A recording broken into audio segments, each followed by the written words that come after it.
You were pretty good buddies. I'm assuming you still are with Tompkins. So how do you feel about him now game planning against you? I wasn't surprised.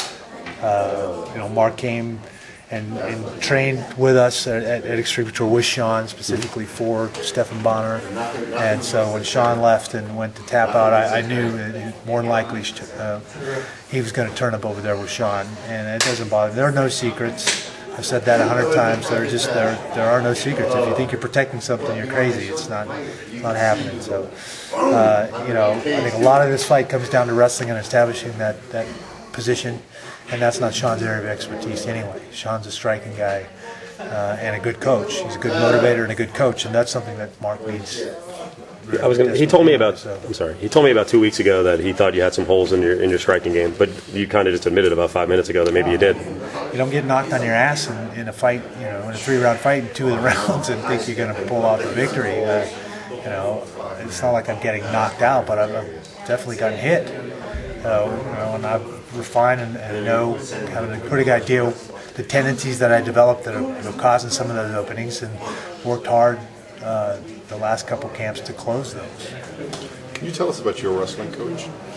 My wrestling coach, which one? I've had a lot. Well, who's your current? Was it Neil? First was, Neil Mellinson. Yeah, absolutely. He's a grappling coach at Extreme Couture, and been working the last 3 camps with him a lot. He is the one that got me sharp and knew exactly what to expect from Nogueira, and made it possible for me to get out of some of the tacky situations I got into. So he's been a blast.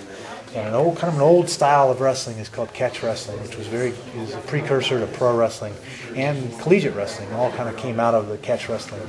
They did it in a ring, but they had true submission holds. It was a real sport.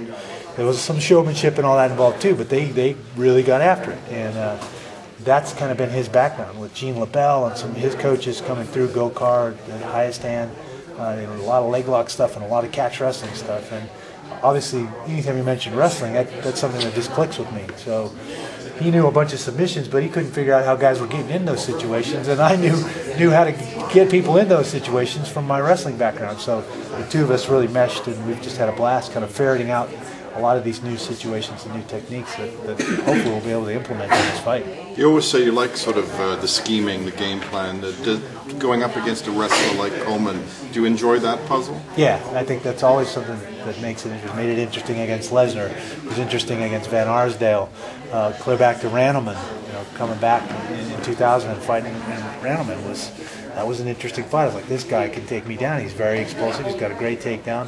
I better get ready to be on my back for a change, which is a rarity. So I think it creates an intrigue and gets me looking through a little different set of eyes.